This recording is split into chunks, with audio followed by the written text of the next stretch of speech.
Hello नमस्कार मु आलोक आपण मानक स्वागत करुच्ची मोर यूट्यूब चैनल्स एडवांस अपॉर्चुनिटी को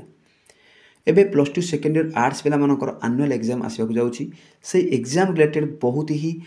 इंपोर्टेंट क्वेश्चन नहीं आसी एजुकेशन रो जोटा कि एग्जाम रे आसीबार बहुत ही चांस रही है पूर्व मु ऑलरेडी महात्मा गांधी को ऊपर सिलेक्टेड क्वेश्चन आलोचना करिछि एबे मु गोपबंधु दास को ऊपर सिलेक्टेड क्वेश्चन मु आलोचना करिया को जाउची फास्ट कहउछंती कोन ना सत्यवादी शिक्षा प्रणाली रे शिक्षादान पद्धति तांकर किपरि थिला देखो फास्ट कॉन्सेप्ट को बुझो क्वेश्चन मैटर कोनी मैटर करूची से रिलेटेड आंसर कौन कहूँ है बहुत ही इंपोर्टेंट क्वेश्चन रही बहुत ही दमदार क्वेश्चन आर भर ही क्वेश्चन आसो 100% चांस है कौन कहूँ ना शिक्षा नीति सत्यवादी मनोविद्यालय जो शिक्षा नीति थी तार पद्धति किपरि थिला है से जाना ना वैदिक जुगर शिक्षा पद्धति परी सत्यवादी वनविद्यालय साक्षी गोपाल बकुल वन में यही प्रतिष्ठित एक आवासिक अनुष्ठान थिला माने ये देख क्लीयर होगा कौन ना वैदिक जुगर शिक्षा पद्धति पर यह शिक्षा नीति प्रचलित थिला एटा कौट थिला ना मोर सत्यवादी वनविद्यालय साक्षी गोपाल बकुल वन में थिला है देन रोची एठारे शिक्षक और शिक्षार्थी एकत्र बास करते माने एठारे मिलीमिशी रोते है पूरा जमी कहते कि वैदिक जुगर जमी मुनि ऋषि मान रोते छात्र छात्री मैंने जो ज्ञान आहरण करते से भाया पद्धति पर थिला उभय शिक्षक आउ शिक्षार्थी एकत्र बास करते ये कौन रोचे ना एठारे कौन कहूँ ना दुई बेला शिक्षादान कराउतला माने दी बेला सकाळ हो संध्या दी बेला शिक्षादान कराउतला यह सहित इतिहास भूगोल गणित मातृभाषा स्वास्थ्य रक्षा इत्यादि विषय वस्तु शिक्षा सहित कर्म शिक्षार व्यवस्था था देख ये कौन रहा ना देख आम मौलिक शिक्षार कौन पढ़ले ना केवल धंदाकैंतिक शिक्षा को सी अधिक ज्ञान माने गुरुत्व दूसरा और अर्थ उपार्जन को अधिक गुरुत्व दूसरा कि ये देख इतिहास पढ़ला भूगोल पढ़ला गणित पढ़ला मातृभाषा पढ़ला स्वास्थ्य रक्षा पढ़ला ये सहित कौन कर कर्म शिक्षा व्यवस्था से शिखला है केमती से कर्म शिख कर्म शिखा से शिक्षा पाइला देन रोज कौन ना प्रधान शिक्षक तथा अन्य शिक्षक बलिष्ठ व्यक्तित्व में प्रभावित हो छात्र मैंने शिक्षा लाभ करते देख ये प्रधान शिक्षक कहतु कि अन्य जो शिक्षक रही बलिष्ठ व्यक्तित्वर परिचय दूसरे से यथोचित सम्मान प्रदर्शन करते कथा को मानुले है देन रोची बाध्यतामूलक पाठ्यक्रम व्यतीत सहपाठ्यक्रम उपर गुरुत्व देता देख पिला तो बाध्यतामूलक पाठ पढ़ो ता सहित सहपाठ्यक्रम माने कोलाबोरेटिव लर्निंग बा मिलीमिशी पढ़ा ग्रुप डिस्कसन है मैंने सहपाठ्यक्रम मैंने मिलीमिशी भाई भाई हो पढ़ा सांग सांग हो पढ़ा टीचर सहित मिलीमिशी पढ़ा है यहाँ अधिक गुरुत्व देता सेठारे भ्रमण शिक्षार अंश रूपे स्वीकृति लाभ करता दिया पिला प्राक्टिकाली गोटे प्लेस को जाई शिक्षा ग्रहण कर नेक्स्ट क्वेश्चन को जीवा सत्यवादी मनोविद्यालय पतन 5टी कारण देख सबू जिनसर किसी पतन अच्छे आरंभ अच्छी माने पतन रही सत्यवादी मनोविद्यालय कहीं पतन घटीला ना फास्ट हूँ गोपबंधु अकाल मृत्यु जो गोपबंधु अकाल मृत्यु घटीगला द्वारा ही ये होता ना जो गोपबंधु अकाल मृत्यु घटला ऑटोमेटिक से कौन बंद हो देन रोच अर्थनैतिक समस्या देख एत बड़ अनुष्ठान चलिया अर्थनैतिक स्थिति सुदृढ़ देवा दरकार ना क्या गोटे विद्यालय कौन छोटिया कथा हाँ से अर्थनैतिक समस्या थिला अर्थनैतिक अनटन थिला खाद्य हो बही किणारे हो शिक्षकर चलैबार हो कि पिला पढ़ेबार सिस्टम हो सब प्रकार असुविधा देखला देन रोच कौन गोपबंधु को स्वाधीनता संग्राम अंशग्रहण हठात क्या गोपबंधु कौन कले स्वाधीनता संग्राम अंशग्रहण करदे से जेहेतु जातीयता आंदोलन चलता से समय हठात कि कौन कले ना जातीयता आंदोलन में सामिल हो गला इे टाइम दे पारे ना जो यहाँ कौन है पतन घटला गोटे कारण है देन रोची स्थानीय लोकंर विरोधी मनोभावना देख से पाखापाखि लोक मैंने विरोधी कले कहीं विरोधी कले ना जेहेतु से स्कूलटा कौन समस्त को सम्मानता अधिकार दि जाऊला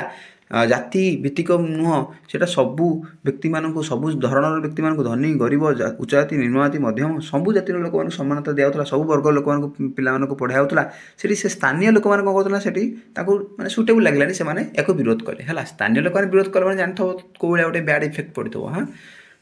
देन रोची सरकारी सहयोग अभाव देख से तो सरकार कहले इंग्रेज मानकर गोलाम इंग्रेज माने बुझाऊला तेणुक से सहयोग कले कहीं ना जेहेतु एटा मातृभाषा शिक्षा दिया पिला निजस्व शिक्षा दिया तेणुक से सहयोग कले ना नेक्स्ट क्वेश्चन जी नेक्स्ट रोची सत्यवादी वनविद्यालय 5टी वैशिष्ट्य लक्षण गुण कहीपर कौन थी ना सार्वजनीन शिक्षा मुझे किसी समय पूर्व कौन कहली समस्ते पढ़ी समस्त समानता दि सार्वजनीन शिक्षा दिया देन रोच मातृभाषा माध्यम शिक्षा मुझे यहाँ अलरेडी बुझे दी मातृभाषा माध्यम शिक्षा दिया से तो इंग्रेज मैंने प्राधान्य देते इंग्रेज मैंने माने कौन सपोर्ट करते देन रोच समाज सेवा देख यहाँ कौन समाज को गोटे नूतनत्व आनिबारे समाज को सेवा करिबारे एटा माने प्रतिष्ठित होइतला हला। देन रोची मानविकता, बहुत मानविकता गुण थिला पिला मानक मध्यरे माने उन्नत नैतिक शिक्षा दियाउतला, सेमानक मानविकता गुण दियाउतला, सेमानक उत्तम नागरिक रूपे गढ़ी तोलिया चेष्टा करा तेणुक मानविकता शिक्षा दियाउतला। देन रोचे मुक्ताकाश विद्यालय, मुक्ताकाश विद्यालय कहले माने समस्ते गोटे मुक्त आकाश रे तले बसी आराम रे बसी पाठ पढ़ुଥିଲେ, कौन प्रकार माने बारण नथिला, काहाकू प्रवेश हो अबाध माने सेमती माने केमती किछि कौन प्रकार नथिला हैला। एटा तार थिला किछि 5टी गुण जेटा कि एग्जाम आसर बहुत ही चांस रही। देन रोची कोन ना सत्यवादी महाविद्यालय सह पाठ्यक्रम 5टी कार्यावली को काम थिला, केमिति कार्यावली थिला हैला। सिस्टम कोन थिला ना तर्क सभा माने तर्क वितर्क कराउथला, माने डिस्कशन मेथड थिला जोटा कहते तर्क वितर्क थिला हैला। साहित्यिक कार्यावली माने जोटा कहते कि माने सहपाठ्यक्रम माने कोन, सहपाठ्यक्रम माने बुझी दिछि मिली मिसी पढेबा, तार से माने तर्क करिवे परस्पर भितर माने से क्वेश्चन पचारिवे परस्पर भितर चलियो। देन होची साहित्यिक कार्यावली माने साहित्यिक भितर कार्य माने पठन कराउथला। देन क्रीड़ा और कसरत हैला, क्रीड़ा खेल माध्यम शिक्षा कराउथला, कसरत माने कुस्ती बुस्ती लड़ुले खेल कूदे लड़ुले से शिक्षा ग्रहण करुले। देन होची समाज सेवा, तुम बुझे ना समाज सेवा तांकर मूल प्राधान्य थिला बा मूल उद्देश्य थिला। देन होची कर्मभित्तिक शिक्षा, से कर्म उपर मध्य गुरुत्व दउथिले, आमे ऑलरेडी पूर्व क्वेश्चन में पढ़ी देछे हैला। देन रोची सत्यवादी महाविद्यालय दियाउथवा शिक्षार 5टी लक्ष्य। देखो लक्ष्य कौन आवश्यक, समाज सेवा माने गोटे उत्तम चरित्र गठन करबा लक्ष्य। आउट रोची सर्वांगीन विकास, पिलाटा केमती सर्वांगीन होलिस्टिक डेवलपमेंट हम माने से केवल शिक्षा ज्ञान पाइबनी, से ज्ञान सहित मध्य कर्म दक्षता पाइब, केवल से खेल शिखिबनी, खेल सहित मध्य ज्ञान भी शिखिबो हैला। देखो कहती होलिस्टिक डेवलपमेंट। देन रोची आत्मनिर्भरशीलता हम, कारण सब प्रकार ज्ञान जब पाइला ताको पूरा फ्रीडम रे मुक्त आकाश रे छड़ागला, तो कौन प्रकार बारण है सब प्रकार पिला अंशग्रहण कराला, पूरा उत्तम चरित्र गठन करने उद्देश्य एटा कराला। तेणुक ये पिला आत्मनिर्भरशील हेले, पिला निजे फ्रीली पाठ पढ़ले है। देन रोची समाज सेवा,